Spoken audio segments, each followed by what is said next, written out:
जय श्री कृष्ण, राधे राधे। ओम नमः शिवाय। सियावरी रामचंद्र भगवान की जय। प्रिय मित्रों, आप सभी को रामलला के प्राण प्रतिष्ठा की हार्दिक शुभकामनाएं। आज मैं आपको सुनाने जा रही हूँ अमावस्या और पूर्णिमा की बहुत ही दुर्लभ और पवित्र कथा। आप इस कथा को पूरा अवश्य सुने और कमेंट बॉक्स में जय श्री राम जरूर लिखिए। पौराणिक कथाओं के अनुसार एक राजा और रानी थे।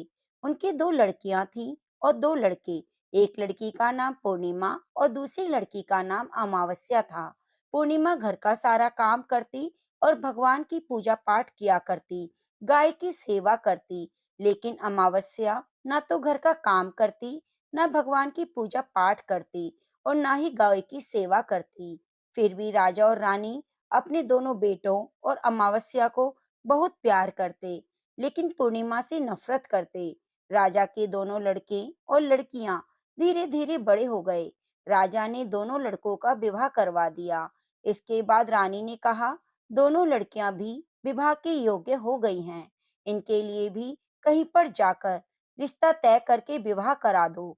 लेकिन अमावस्या का विवाह किसी बड़े घर में करना और पूर्णिमा को किसी गरीब घर में दे देना, क्योंकि पूर्णिमा को घर का काम करना, भगवान की पूजा करना, गाय की सेवा करना बहुत पसंद है।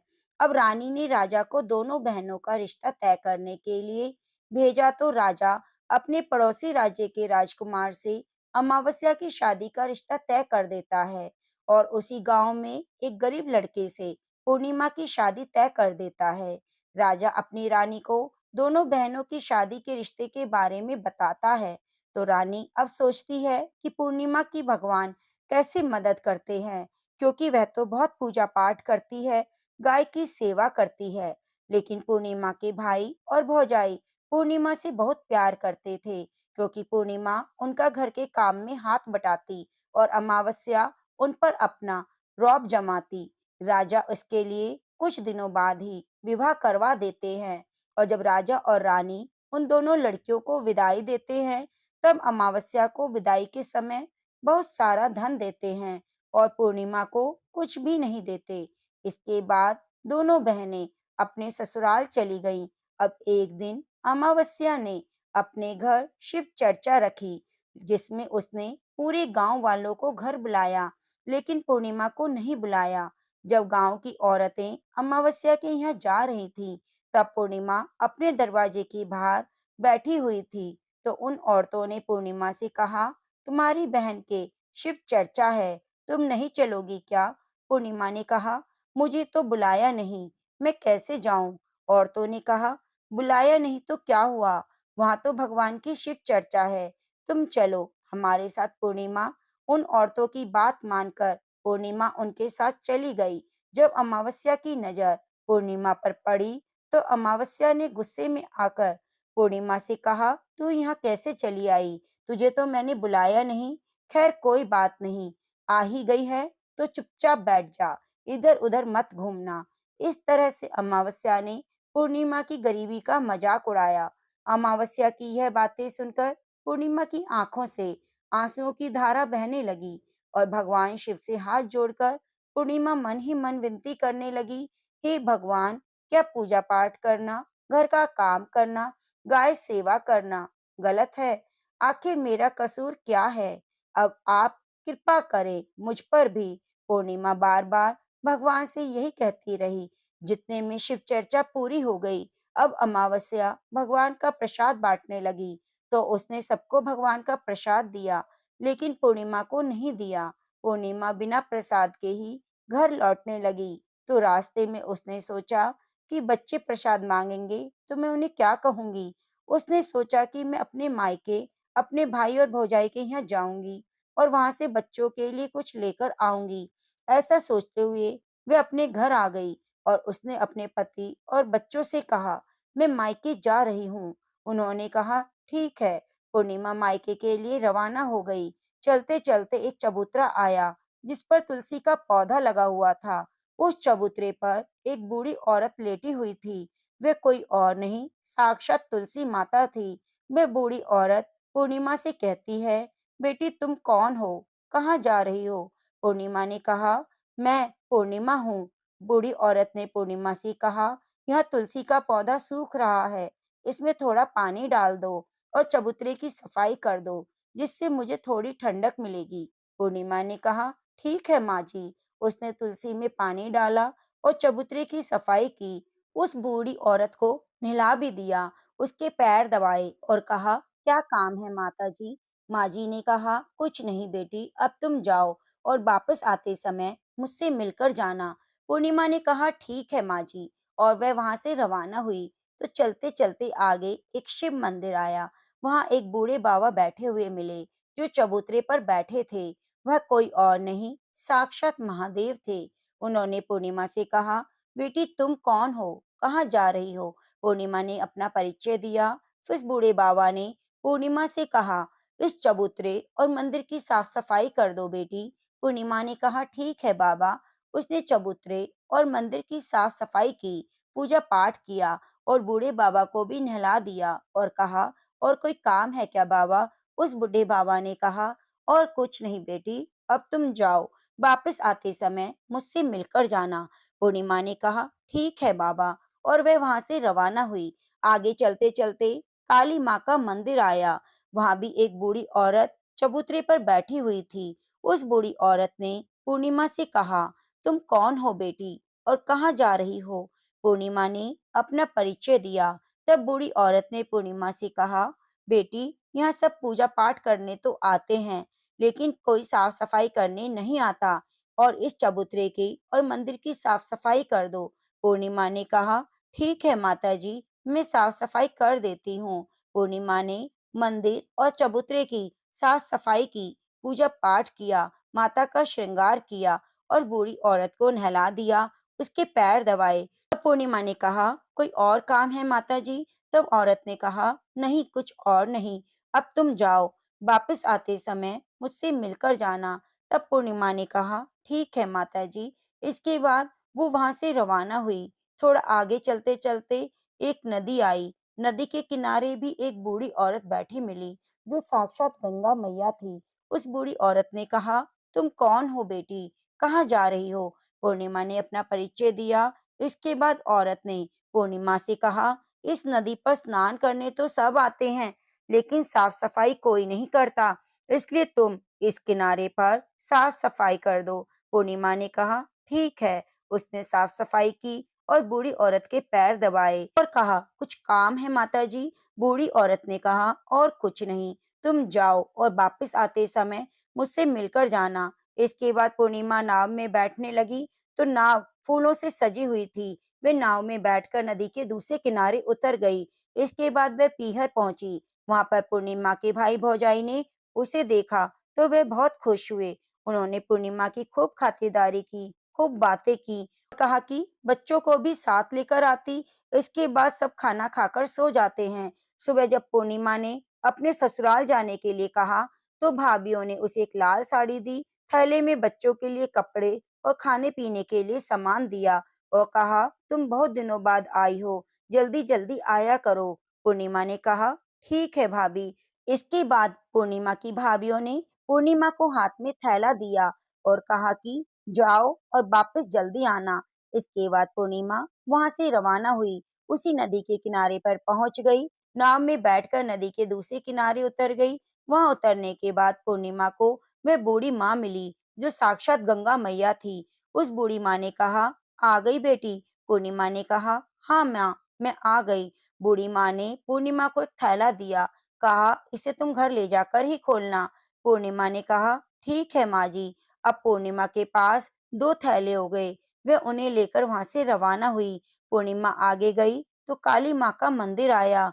वह काली माँ बूढ़ी माँ के रूप में बैठी हुई थी। उसने कहा, बेटी पूर्णिमा आ गई। उसने भी एक थैला पूर्णिमा के हाथ में दे दिया और कहा, इसे घर ले जाकर ही खोलना।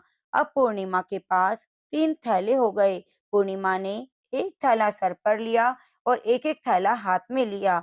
वहां से रवाना हुई तो आगे गई। माँ भगवान शिव का मंदिर आया। माँ भगवान शिव बूढ़े बाबा के रूप में बैठे हुए थे। उन्होंने कहा, बेटी आ गई हो? तो पूर्णिमा ने कहा, हाँ बाबा, मैं आ गई। तो उस बूढ़े बाबा ने पूर्णिमा को एक थैला दिया। और कहा, इसे घर ले जाकर खोलना। पूर्णिमा ने कहा, ठीक है बाबा। अब पूर्णिमा के पास 4 थैले हो गए। पूर्णिमा के पास 4 थैले होने से वह भला अकेली कैसे 4 थैलों को ले सकती थी। इसलिए उसने पुरानी साड़ी निकाली और उन चारों थैलों को साड़ी पे इकट्ठा बांध लिया। अब पूर्णिमा आगे रवाना हुई तो वहां उसे तुलसी माँ बूढ़ी औरत के रूप में बैठी मिली। उसने कहा पूर्णिमा से, आ गई बेटी? पूर्णिमा बोली, हाँ माँ जी। तुलसी माता ने भी एक थैला पूर्णिमा को दिया और कहा, इसे घर ले जाकर ही खोलना। पूर्णिमा ने कहा, ठीक है माँ जी। अब पूर्णिमा के पास 5 थैले हो गए। पूर्णिमा वहां से रवाना हुई और सीधे अपने घर आ गई। पूर्णिमा ने थैलों को नीचे रख दिया। सबसे पहले अपने मायके का थैला खोलकर देखने लगी तो उसमें बच्चों के लिए अच्छे अच्छे कपड़े, खाने पीने की चीजें और गहने थे। पूर्णिमा ने अपने बच्चों को वो नए नए कपड़े दिए, खाने पीने की चीजें दी। बच्चे बहुत खुश हुए।